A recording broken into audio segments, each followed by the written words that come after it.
समस्त ओडावासी को शुभेच्छा और शुभकामना। अगस्ट 15 आज दिन ठारे समस्त को मु विश करुच्ची समस्ते सुस्थ रुहतु आउ समृद्ध रुहतु समस्ते ओडावासी करी ता सहित आम गोटे स्टार्ट करूँ आयुर्वेदिक सेंटर जोटा कि दशमंतपुर कॉलेज रोड गोटे आयुर्वेदिक सेंटर आम ओपनिंग करूँ से जगह आसिक समस्ते दशमंतपुरवासी ठूँ आरंभ कर समस्त ओडावासी आम कंटाक्ट मध्यम आसिक यहाँ को आम आयुर्वेदिक औषध को लेकिन समस्ते सुस्थता आरोग्य लाभ करें।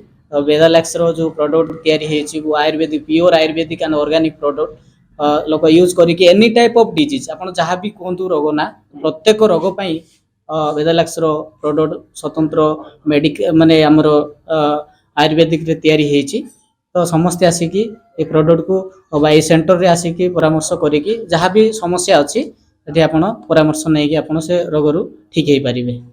मुझे आशा करुँ। धन्यवाद।